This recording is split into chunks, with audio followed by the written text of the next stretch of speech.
Hey, hello and welcome back again to another video tutorial of Roy's Academy.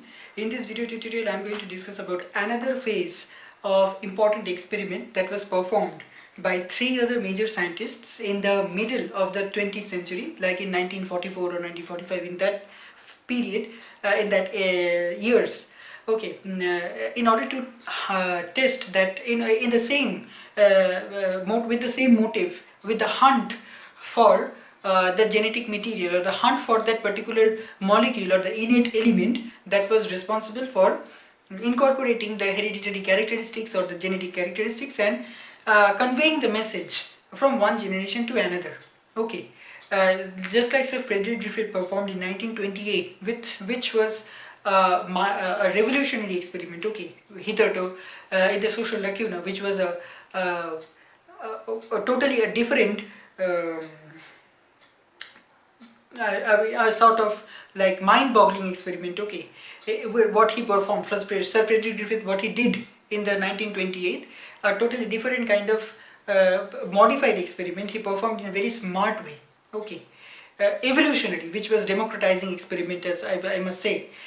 Following that experiment, in order to make that particular motive behind the experiment more firm or more stringent in its aspect or more validate, these three scientists Avery, MacLeod and McCarthy, they also performed or carried the legacy of that particular experiment of Sir Frederick Griffith of 1928, and in late 1944 they resulted in successfully bringing down that particular experimental phenomena and all to validate this fact or bring into the limelight that DNA was actually the major element or the element which was present in the cell that was responsible for getting transformed from its innate characteristic to another alternate characteristic, and thereby help in regulating or developing some specific characteristic feature or strain, okay, that might produce some different other type of physiological functions or specific functions that it was not performing or it was not able to do before. So the DNA, the particular type of DNA which was altering itself or transforming into another one, was able to carry out that particular hereditary information and that particular capability of performing that alternate functionalities. So this was how this was all about how the scientist Avery, MacLeod and McCarthy brought forward the legacy of scientist Griffith or Sir Frederick Griffith of 1928. Let's see how the hunt for the genetic material or the hunt for that element in the development or aspect of molecular biology, cell biology, shook the entire world again in the field or the course of or the legacy of the molecular biology, that what it would be that if the cell is not having a particular genetic element which was a particular element or molecule which was responsible for transforming itself and causing that particular alternate characteristic features. Okay, so let's see how Sir Frederick Griffith, Avery, MacLeod and McCarthy performed that.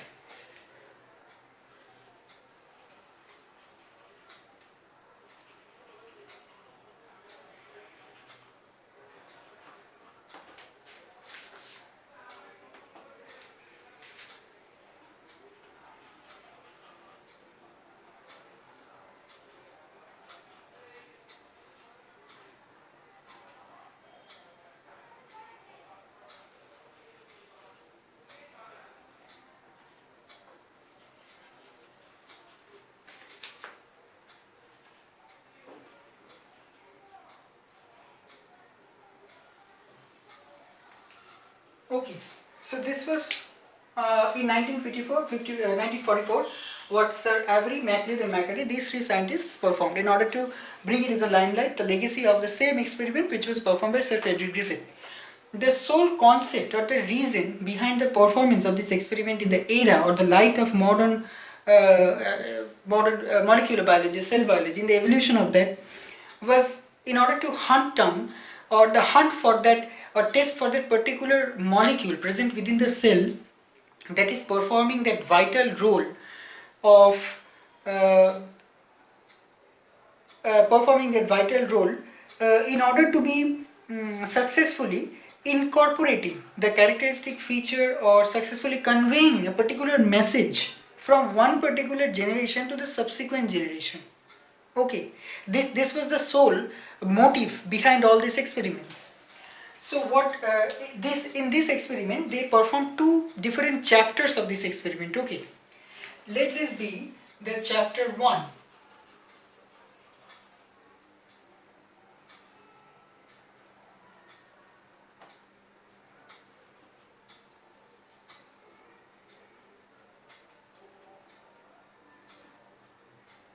Let this be the chapter 1. In this case, what they did, they took the same two different strains. The first one was R2 type, which was non-virulent, or non-virulent of the same strains of the Streptococcus pneumonia,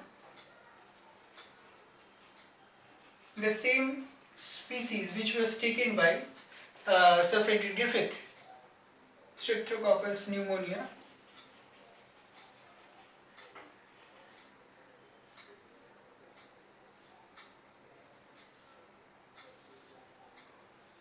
Okay, and the second one was S3 type, which was virulent or pneumonia causing. Okay, now they similarly took 4 different case studies in this chapter 1. Okay, case 1, then case 2, then case 3, then case 4.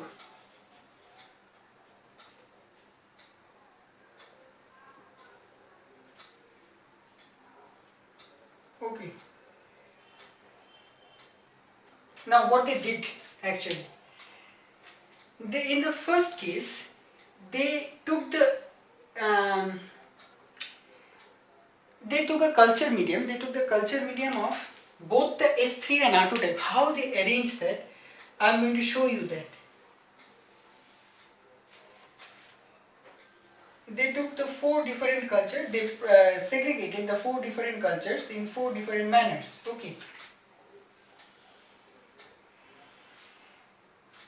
In the first case, what they did, they took the living R2 type bacteria, the living R2 plus the carbohydrate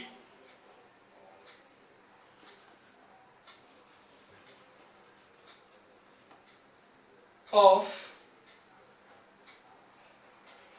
S3 type bacteria. They isolated the carbohydrate from the body of the S3 type bacteria by lysing the cell by different processes, okay, by digesting by breaking down the cell, and they separated the carbohydrate from the S3 type and the living R2 type, okay. The R2 type plus the carbohydrate of the S3 type. Now in the second case,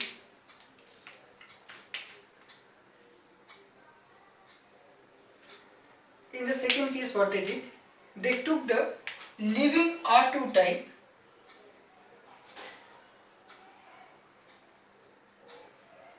plus the protein of S3 type. Okay, they isolated the protein of the S3 type bacteria, that is virulent bacteria, and the living non-virulent R2 type bacteria was present. And in the third case, what they did, they took the living R2 plus DNA of S3 without DNase. Now what's DNase here? DNase is actually DNA denaturating enzyme or DNA breaking enzyme, okay. It will destroy the DNA of the S3 type bacteria. And in the fourth case,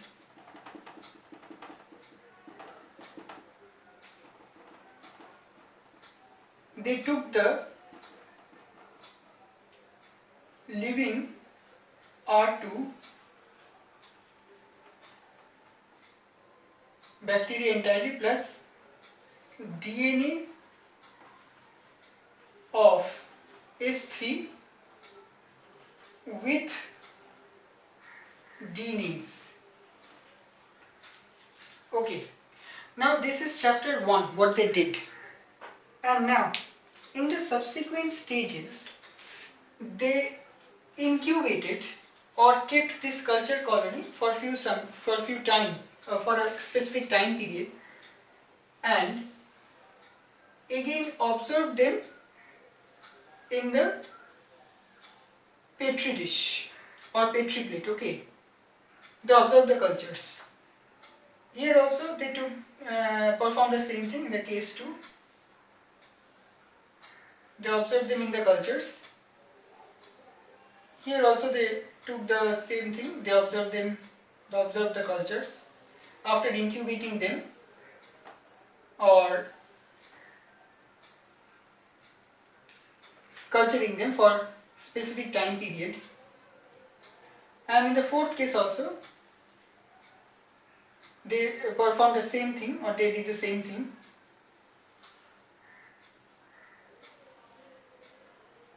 Okay, they observed all the cultures. Now here what happened, when they inserted or they represented the culture in this petri plate and incubated the culture medium for specific time period in some incubating condition in a particular temperature of incubation temperature or normal room temperature, kept the culture solution like this or the culture medium like this. In that case what happened, when they took it in the petri plate, they observed that in this petri plate the R2 type living bacterial strains were found. Okay. In the second case also they observed that only the R2 type living bacterial strains were found, the non-virulent type. And in the third case what happened, the R2 type bacteria was supplied with DNA of the S3 without the DNase. Okay, that is DNase is DNA denaturating enzyme. So the DNA of the S3 type was intact and the R2 type bacteria was also intact. Now what happened in this case is, in this case also, in this case without the DNase enzyme, the R2 type, living R2 type bacteria was not observed. In this case only few R2 type bacteria were observed, only few, and in most of the colonies that were observed were of S3 type. Okay, S3 type bacteria. And in the 4th case, the living R2 was supplied with the DNA of S3 with DNase. In that case also, only the R2 type survived. Only the R2 type bacteria in the culture plate or the petri plate survived. Then Sir Avery, MacLeod and McCarty in 1944 came to this conclusion that in the 3rd case specifically, the DNA of the S3 was present, and in the final culture medium after subsequent time period of culturing there, few R2 bacteria was there, but most of the bacteria was S3 type. What happened is, in the presence of the virulent S3 strain, which was considered to be the more potent strain or dominant strain, the virulent S3 strain, only the DNA was present, and the DNA finally developed into a mature or adult bacteria of S3 type, and also they inferred that or came to the conclusion that the colony of the R2 strains in this petri plate was less compared to the colony of case 2 and case 1. So they inferred also this, that R2 type bacteria, by somehow acquiring the genetic information from the DNA of the S3 type, they came into contact with the S3 type bacteria, and somehow they took some information or hereditary characteristic or some specific functional characteristic from the S3 type bacteria, and itself got transformed into the dominant S3 strain or the virulent strain. And as well as the DNA of the S3 type bacteria in the culture medium developed into the entire bacteria. And they also this led to the conclusion that the DNA was the sole root cause for the development of a species or a strain, either it is an unicellular organism or multicellular. And also in the presence of that live DNA, when this R2 type bacteria came into contact with the S3 type, somehow the genetic information of the S3 type was conveyed or transfected or inserted into the body of the R2 type bacteria.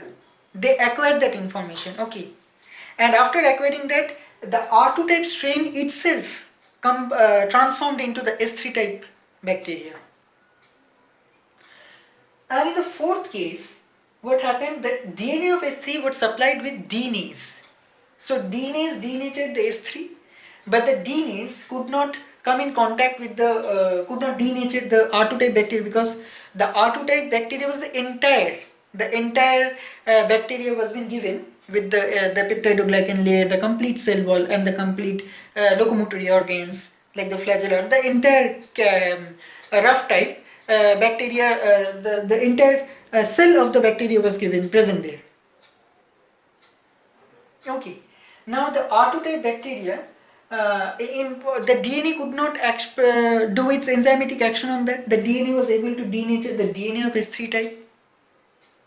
In that case also, only the living R2 cells were found, whereas the DNA was able to destroy the DNA of the S3 type bacteria. The DNase denatured that. It did not denature the R2 type bacteria, because R2 type was in totally the entire cell was present. It was having the cell wall, it was having the entire locomotory, it was having its entire body structural characteristics, okay, the peptidoglycan layer, the cyme layer, the glycocalyx, and all those things, along with the nucleus and the gelatin material or the volutin granules, okay. So the R2 type bacteria was not affected with DNase, only the DNA of the S3 was affected.